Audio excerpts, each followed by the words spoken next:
ओम शांति। स्वतंत्रता दिवस की आप सभी को हार्दिक शुभकामनाएं।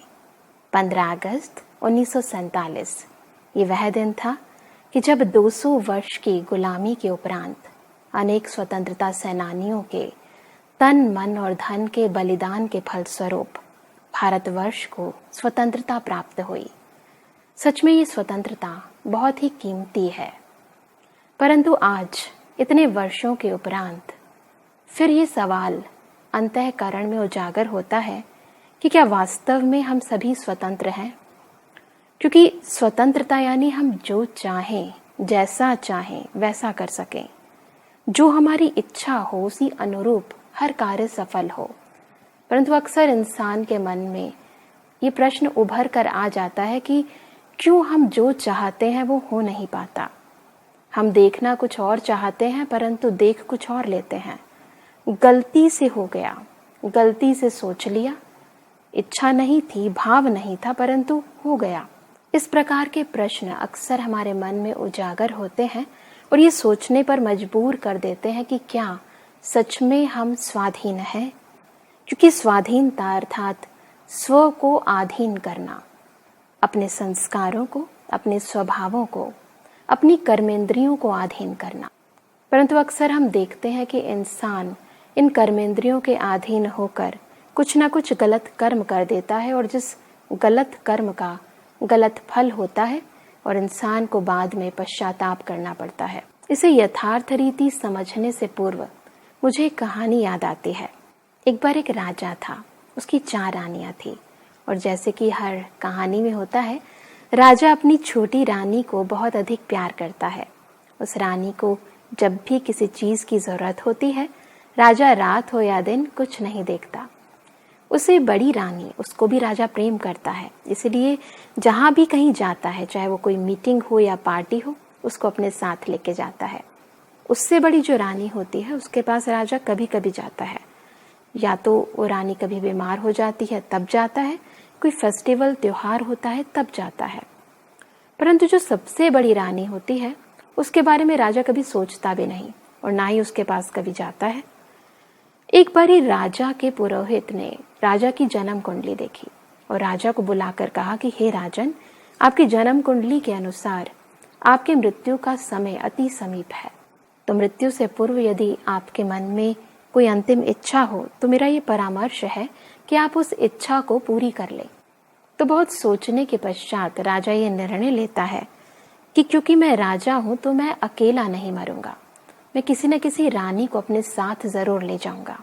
तो पुरोहित के परामर्श अनुसार राजा एक एक करके अपनी सभी रानियों के पास जाता है।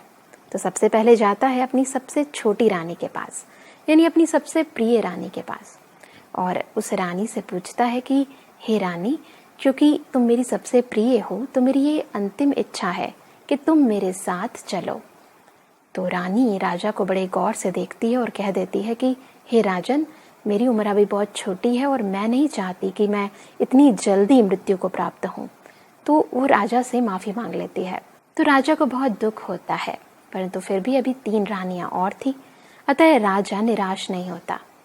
राजा अपनी उससे बड़ी रानी के पास जाता है, जो कि उसको सब जगह अपने साथ ले जाता है। तो राजा उससे भी ये प्रश्न पूछता है कि मेरी हार्दिक इच्छा है कि आप मेरे साथ चलें। परंतु वो रानी एक बहुत ही अजीब सा उत्तर दे देती है।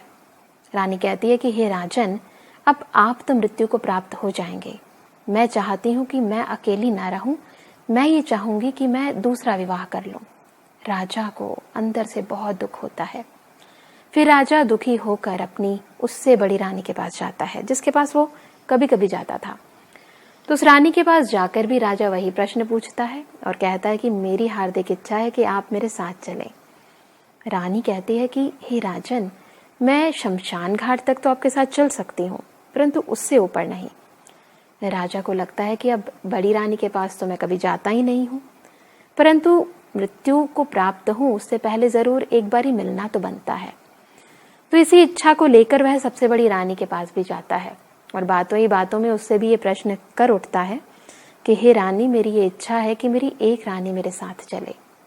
और बड़ी रानी बहुत ही खुशी से राजा का ये प्रस्ताव स्वीकार कर लेती है और कहती है कि राजन, मैं आपके साथ जाऊंगी।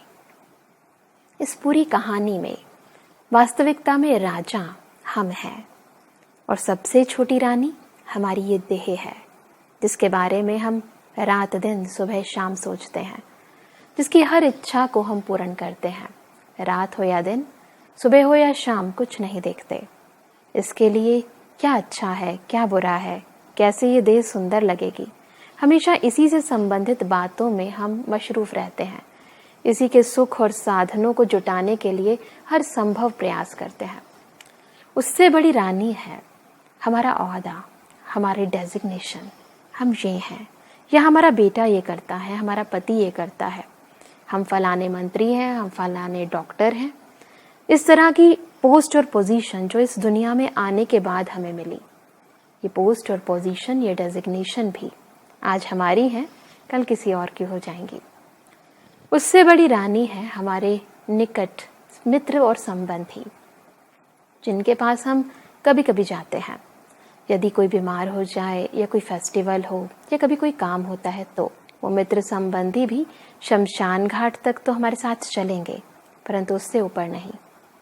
और सबसे बड़ी रानी है हमारे कर्म, जिस पर हम सारी उम्र ध्यान नहीं देते, परंतु वास्तविकता ये है कि यही कर्म हमारे साथ जाने वाले हैं। तो स्वतंत्रता दिवस के इस शुभ अवसर पर क्यों ना हम आज इन कर्मेंद्रियों पर ध्यान दें, क्योंकि हम ये जानते हैं कि जो हम कर्म करते हैं उसके अनुसार ही हमें अच्छा या बुरा फल मिलता है। यदि हम चाहते हैं कि हमें अच्छा फल मिले, हमारी सब इच्छाएं पूर्ण हो, उसके लिए ज़रूरत है कि हमारे कर्म श्रेष्ठ हों।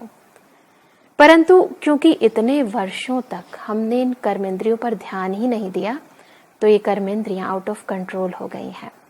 और अब हम जब इन पर कंट्रोल करना चाहते भी हैं, यानी स्वाधीनता चाहते हैं, स्व को अपने अधीन करना चाहते हैं, तो कर नहीं पाते।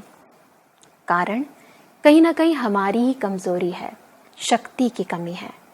ज्ञान तो है कि जो करेंगे वो पाएंगे, परंतु केवल ज्ञान होना ही आवश्यक नहीं है। ज्ञान के साथ साथ शक्ति की भी बहुत ज़रूरत है। अक्सर इंसान को पता तो है कि हमें गलत देखना नहीं है, क्योंकि बचपन में हमने पढ़ा है, see no evil, hear no evil, talk no evil. परंतु प्रैक्टिकल लाइफ यही कहती है कि हम जो देखते हैं, जो सुनते हैं, जो बोलते हैं, उस पर हमारा कंट्रोल नहीं है। एज ए रिजल्ट इन सब के रिजल्ट पर भी हमारा कंट्रोल नहीं है। आज इंसान को जो दिखाया जाता है वो देख लेता है। मोबाइल हाथ में होता है और एक चीज़ देखने हम बैठते हैं और उसके साथ अनेक चीज़ें आ जाती हैं, कई व्यर्थ चीज़ें, कई नेगेटिव चीज़ें आ जाती हैं और उन्हें हम न चाहते हुए भी देख लेते हैं। ऐसी बातें जो हम सुनना नहीं चाहते, परंतु कोई ना कोई हमारे कानों में आकर कह देता है, जो व्यर्थ है, नेगेटिव है। और क्योंकि हमारा इनपुट, यानी जो हम देख रहे हैं और जो सुन रहे हैं, उस पर हमारा कंट्रोल नहीं है, एज ए रिजल्ट हम जो सोच रहे हैं, यानी हमारा जो प्रोसेसिंग चल रही है, उस पर भी हमारा कंट्रोल नहीं है। एज ए रिजल्ट जो आउटपुट है, यानी जो हम बोल रहे हैं या जो कर रहे हैं, उस पर भी हमारा कंट्रोल नहीं है। और जब कर्मों पर कंट्रोल नहीं है तो उसके फल पर हमारा कंट्रोल कैसे होगा? फिर अचानक मन में उभर कर आता है फिर वही प्रश्न कि हम चाहते नहीं हैं परंतु हो जाता है। रीज़न ये है कि हमारा इनपुट, यानी हमारा रॉ मटेरियल ही जब वेस्ट और नेगेटिव है, तो एज ए रिजल्ट हमारा आउटपुट नेचुरली है कि वो भी वेस्ट और नेगेटिव होगा, यानी हम जो चाहते हैं उसके विपरीत होगा। बहुत ज़रूरत है आज के इस शुभ अवसर पर समझना कि हम स्वाधीन कैसे हो, यानी हमारी कर्मेंद्रियों पर हमारा कंट्रोल कैसे हो, कैसे हम जो चाहे वही देखें, यानी जो पॉजिटिव है, जो हमारे लिए प्रॉफिटेबल है, वही देखें, जिससे हमारे जीवन में सुख आता है, शांति आती है, हम वही देखें और वही सोचें। पराधीनता यानी पराई चीज़ों के वश ना हो, परिस्थितियां यानी पराई स्थितियों के वश ना हो।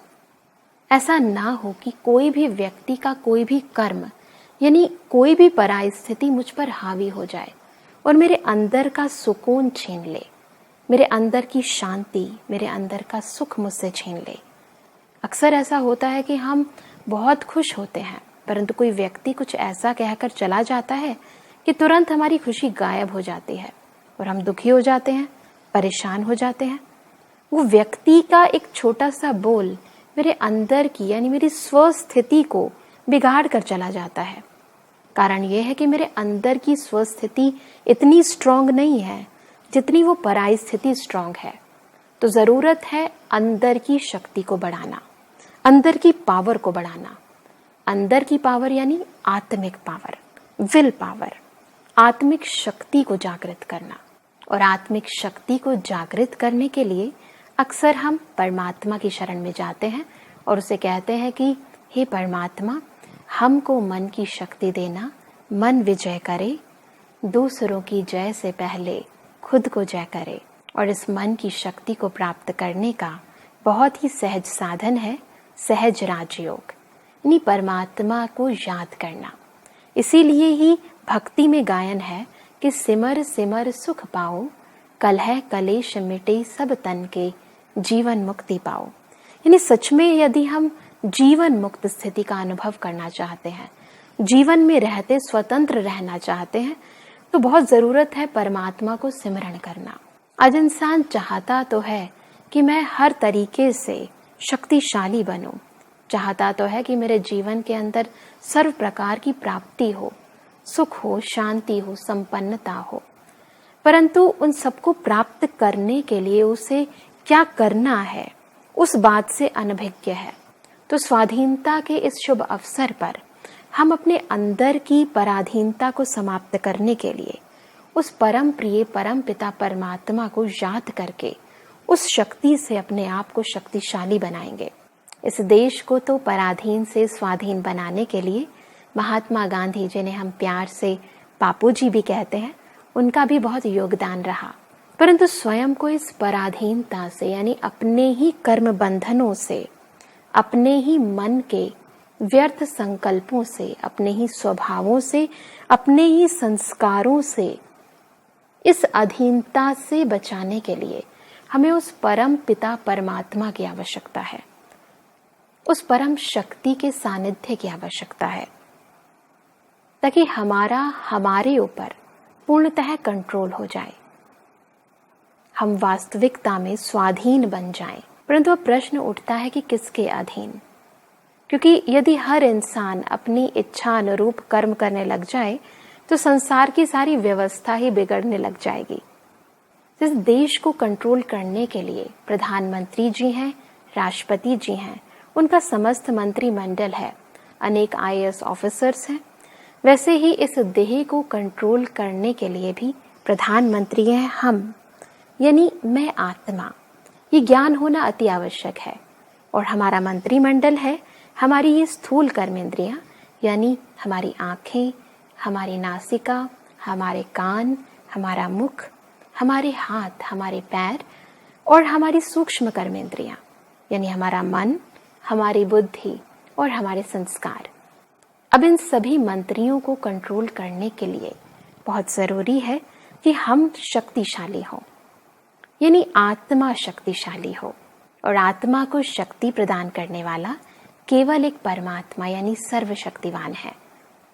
तो रोज हम अपनी स्वाधीनता को प्राप्त करने के लिए कुछ छोटी छोटी प्रैक्टिस यदि करें तो हमारी कर्मेंद्रियों पर, यानी हमारे मन, बुद्धि, संस्कारों पर और हमारी स्थूल कर्मेंद्रियों पर ऑटोमेटिकली कंट्रोल होना शुरू हो जाएगा। तो आज स्वतंत्रता दिवस के इस शुभ अवसर पर हम एक दृढ़ संकल्प करते हैं कि आज से हमारे दिन की शुरुआत और दिन का अंत परमात्मा के सानिध्य के साथ होगा। हम अपने दिन की आदि में, यानी प्रातः काल में सुबह उठते ही समय को ना देख, अपने कर्मों को याद ना करके परमात्मा को याद करेंगे, उनसे शक्ति लेंगे। एक छोटी सी प्रैक्टिस हम सभी अभी करते हैं। आप सभी जहाँ भी बैठे हैं थोड़ी देर के लिए अपने सारे बॉडी ऑर्गन्स को फ्री, हल्का छोड़ दें, बिल्कुल लाइट, और फील करें कि आज के मेरे दिन की शुरुआत स्वयं ज्ञान सूर्य के सानिध्य से होती है।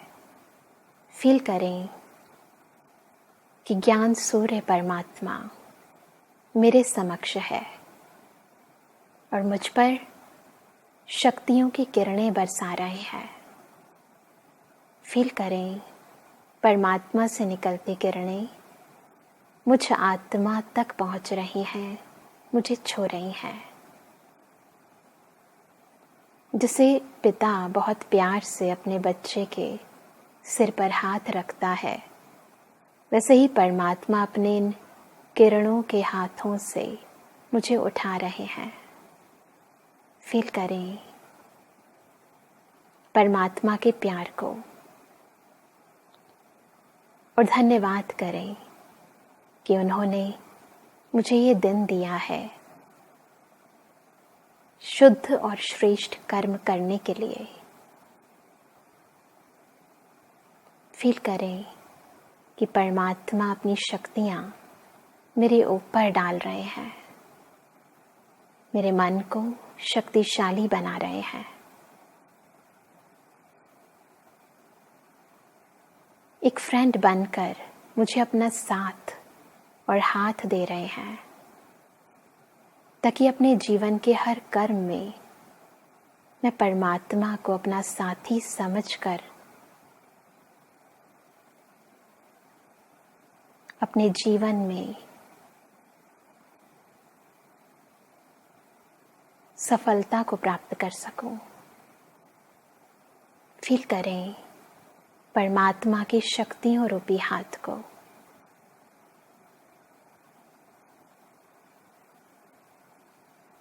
दिन का हर कर्म करते, भोजन बनाते, भोजन खाते, सबसे पहले परमात्मा को ऑफर करें, उसको याद करें। फील करें परम पिता परमात्मा ज्योति मेरे भोजन पर लाइट शक्ति डाल रहे हैं। ये भोजन नहीं, प्रसाद है, शक्ति प्रदान करने वाला है। कहीं भी जाते, कहीं से आते, परमात्मा को अपना कार्य बताएं और उसे साथी बनाकर अपने साथ ले चलें। कार्य स्थान पर पहुंचकर भी फील करें कि परमात्मा मेरे साथ है और उसकी मदद से हर कार्य करें।